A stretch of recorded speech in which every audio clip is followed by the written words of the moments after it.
On the heels of a doomed console, it was a really crucial time for Sega. The dream was born.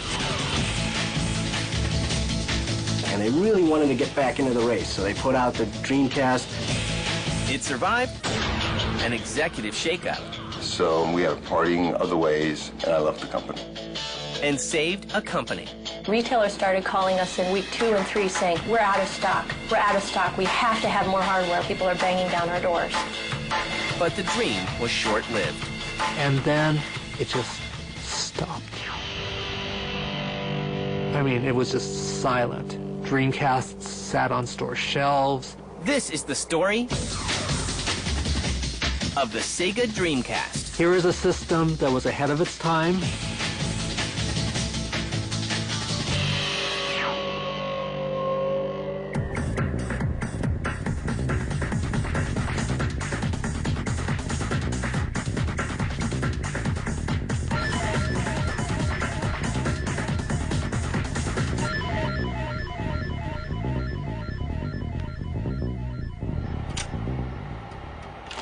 In November of 1994, Sega launches its Sega Saturn in Japan. At the time of conception, it was going to be basically just a really souped-up 2D machine with a little bit of hardware devoted to 3D.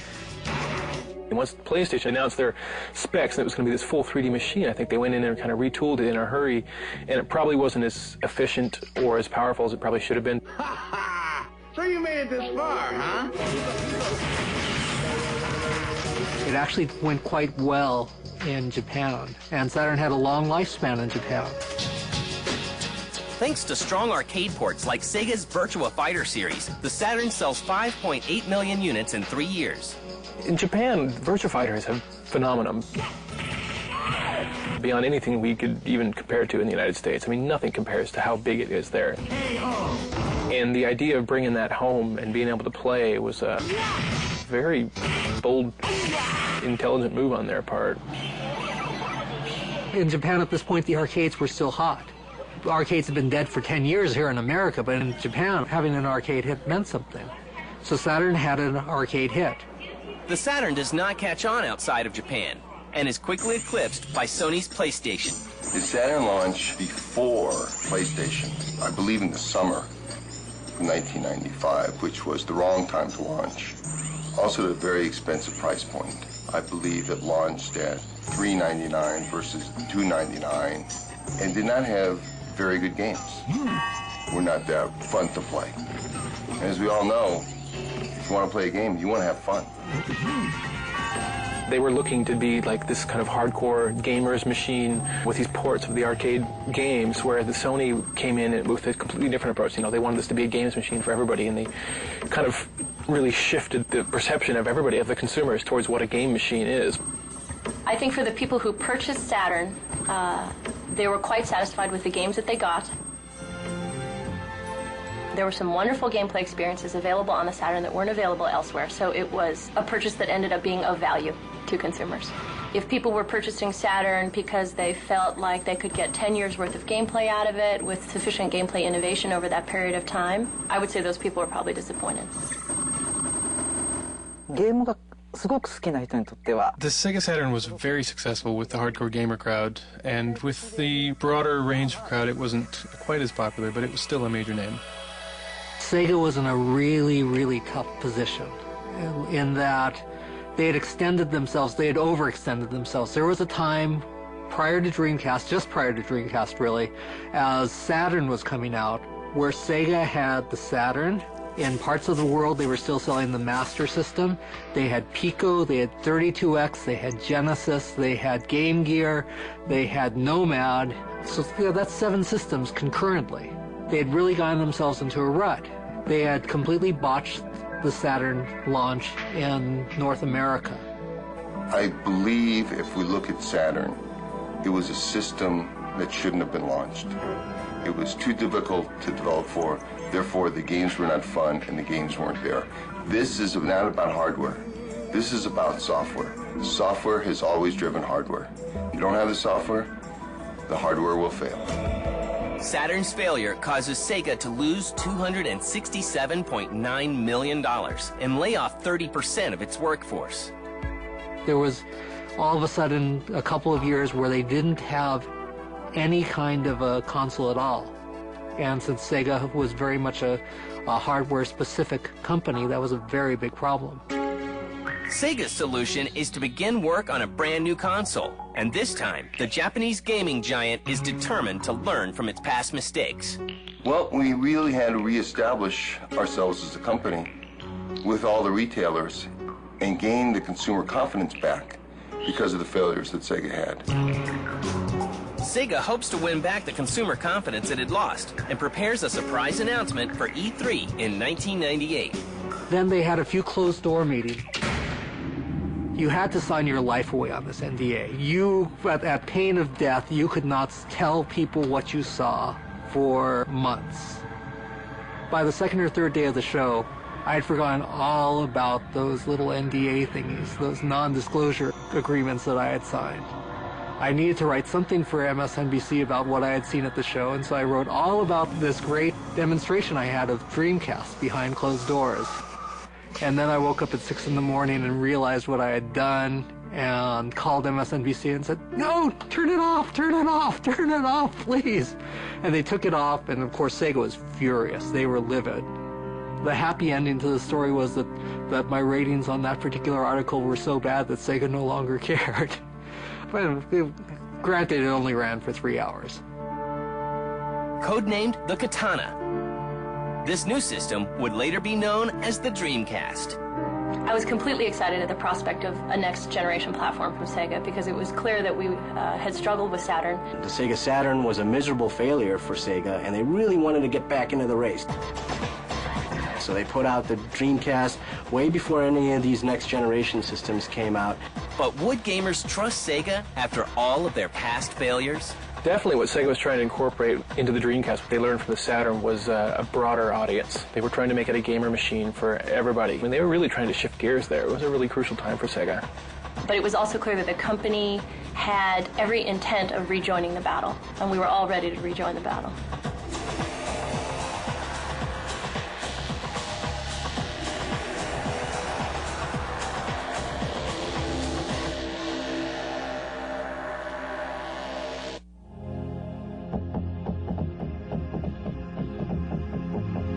On November 27, 1998, the Dreamcast is made a reality to the Japanese gaming public. One of the key events for all game consoles is the Japanese launch. Japanese launches up to this point were something big. I mean, really big. The Japanese government requested companies to not launch their game systems during weekdays because it cut down on national productivity. Trains would be slowed down as they'd go by Akihabara, which is the electric town in Tokyo. Japanese people loved good graphics. At that time, Dreamcast was very great graphics, so everyone was excited about it. But the launch is not without its problems. Due to manufacturing glitches, Sega fails to meet shipping goals for the console. So with Dreamcast, they missed their first window of opportunity because NEC was making their graphics chip, and there weren't enough available for a full launch. So a lot of people left stores empty-handed. The image of the time of the Sega Dreamcast, I think, with the Japanese public was, looks like maybe Sega's turning over a new leaf. It's kind of it was a new feeling for Sega, I think, and they really had a successful job of arousing interest in the public and showing that they were maybe ready to start something really strong here. It was Sega's next big console after the Sega Saturn. The Sega Saturn was a miserable failure for Sega, and they really wanted to get back into the race. So they put out the Dreamcast way before any of these next-generation systems came out. With the U.S. launch still more than a year away, Sega president Bernie Stolar takes note of the mistakes made by his Japanese partners. And I was interested in rebuilding Sega, re-establishing the strength that it once had, both in software and hardware, and rebuild a team that became a world-class team to help drive an organization. And that's what I wanted to do, and I believe that the team did that. It's not about one individual, it's about a team. What I can say about Bernie Stolar is that he did a lot of things really, really right. You compare the Japanese launch of Dreamcast to the US launch of Dreamcast, and Bernie had the publicity in place. He had the enthusiasts really rallied so that they were excited. While Sega is poised to take the US by storm, Sony is set to shake up the video game world. At every moment with Dreamcast, it was always kind of threatened by the looming shadow of this unshown thing. The shadow of PlayStation 2 always loomed large over it. At the beginning, everyone was very excited and behind the Sega Dreamcast, but as time went on, more and more focus shifted towards the PlayStation 2. Then, as early as March in 1999, just really a couple of months later, Ken Kutaragi unveiled PlayStation 2. And it was so much more powerful than Dreamcast, and it could do so much more than Dreamcast. Sony, frankly, was very effective in holding out that promise to gamers. I think to a certain extent they succeeded in convincing their existing PlayStation 1 audience not to get a Dreamcast and to wait until this mythical new system was going to appear. The Dreamcast excites American gamers, with pre-orders for the console reaching 300,000, shattering the record of 100,000 set by the PlayStation in 1995. We really had to reestablish ourselves as a company and gain the consumer confidence back. And they were very, very aggressive, pushing the whole idea of Dreamcast. There was a lot of excitement about the Sega name at that point. Less than 1 month before the launch of the Dreamcast, the team at Sega is dealt an unexpected blow. Right before the day itself, Bernie was fired from Sega. I didn't agree with who was at that then became my boss, Mr. Okawa. So we had a parting of the ways, and I left the company. It was unfortunate, but the team that I had built and the team that had really helped build the launch, they were in place. They were ready to go. They were ready to drive the product. And they did. The Dreamcast juggernaut could not be derailed, and the system launched in the U.S.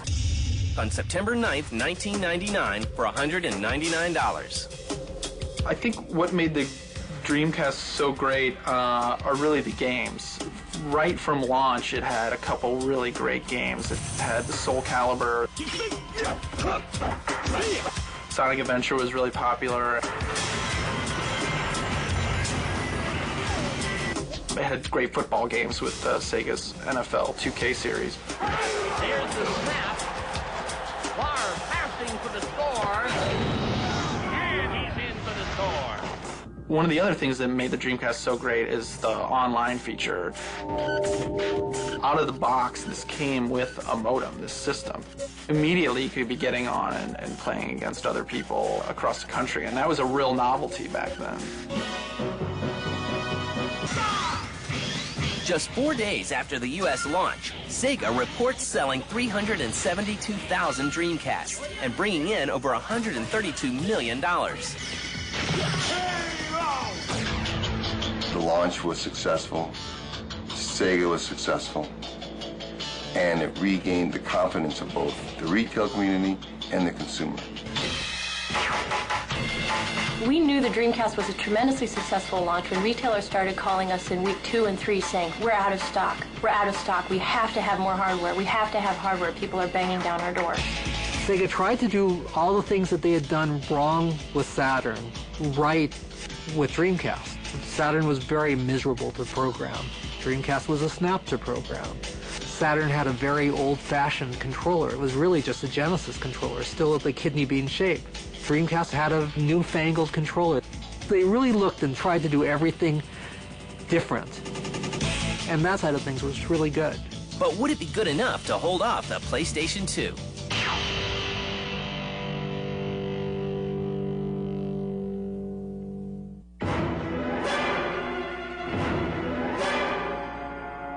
On October 26th of 2000, the heavily hyped PlayStation 2 is unleashed on the masses. The first year of PlayStation 2, the biggest hit on PlayStation 2 was Matrix. People were watching the movie. They weren't playing the game. PlayStation 2 sparked the DVD market in Japan. DVD hadn't caught on in Japan, and before PlayStation 2, you'd walk through Akihabara and there'd be game stores every place. After PlayStation 2, you'd walk through Akihabara and you'd see DVD stores. And if you walked into these DVD stores, they were demonstrating movies using PlayStation 2. The Dreamcast would have been a bigger player, in my opinion, had it had a DVD player installed from the get-go.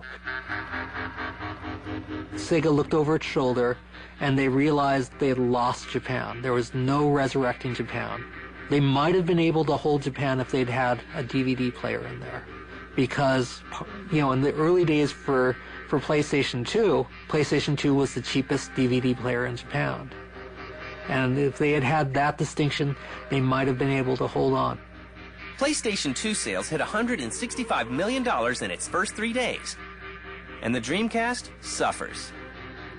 I mean, it was just silent. Dreamcast sat on store shelves. No games did that well again. Even good games just kind of sat there and people took them, but it was just somebody turned off the light.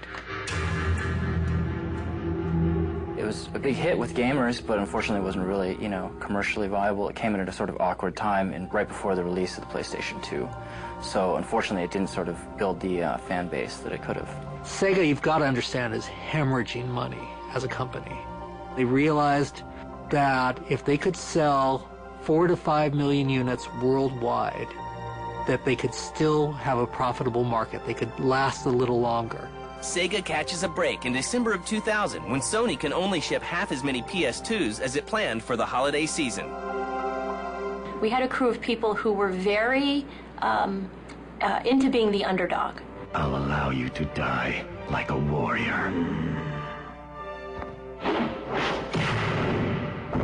Oddly enough, becoming the underdog almost galvanized us further.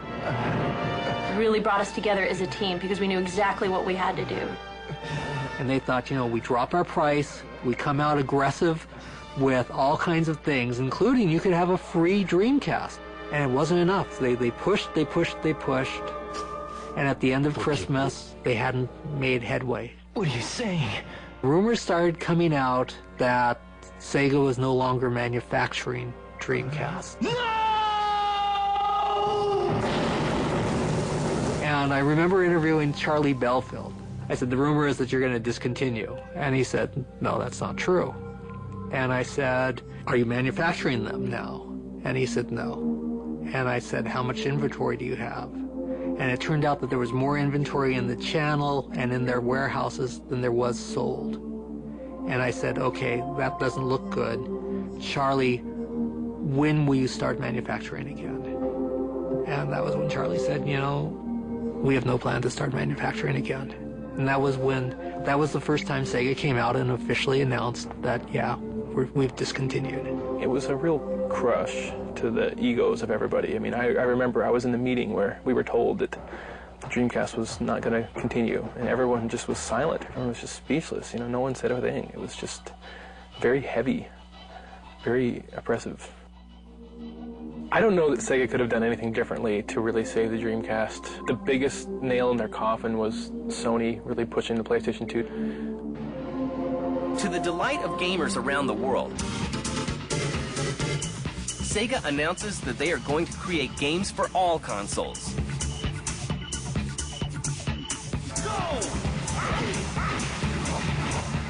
I think it was a time where Sega really had to address itself and say, are we going to now just be a software company?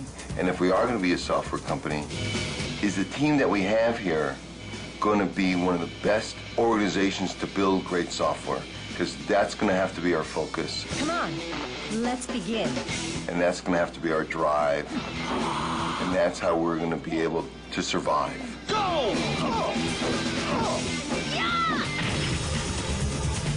So when Sega said that they would no longer be hardware specific, there was a lot of excitement. They really were the belle of the ball. Microsoft, for their Xbox console, got Sega to promise them Panzer Dragoon. A beautiful game. But Sony turned around and they had the Virtua Fighter series locked up for themselves. You know, that was the arcade hit, and that was the bigger seller. Especially in Japan, that was a big seller. Virtua Tennis! There was a very committed Sega fan base right up till the end of Dreamcast that very much appreciated the Sega style of gameplay. As we transitioned from a hardware company pushing the Dreamcast platform to a software developer, we were able to successfully convert the Sega fan base to other hardware platforms via our games. We were able to explain to gamers, yeah, you can still have your jet grind radio, but it's just going to happen on these other platforms, but we promise you it'll be the same exact wonderful gameplay experience. And Sega gamers came along with us. But the Dreamcast will live on in gamers' hearts and memories. If you picked up a Dreamcast, you were holding something that felt like a gamer's machine. It felt like it was made for games. Without a doubt, the Dreamcast showed the world that online gaming was possible and fun and interesting on console. So there's no question, with respect to online gameplay, Dreamcast will be remembered forever. Dreamcast is something special, mostly because, it came from Sega. So the games that really were released with it, especially at the beginning, were some of the best games of the last generation, or even this one. I've been in this industry a long time. I've seen a lot of hardware companies come and go. Dreamcast will always have a position in this industry from a historic standpoint. Because it did so well in the first 2 years that it was there, it really established itself. Here is a system that was ahead of its time. People who owned a Dreamcast in 2000 and 2001 were probably a lot happier than people who owned a PlayStation 2, because there were a lot of great games for Dreamcast. I think that it will go down in history as one of the more desirable systems.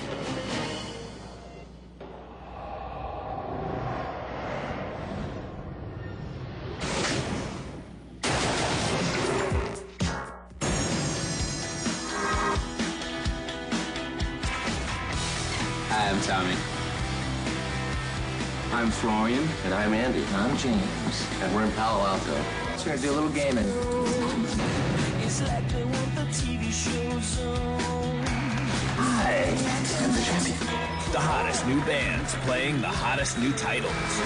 Check out more of Levi's original music on Players, Monday at 8:30 p.m.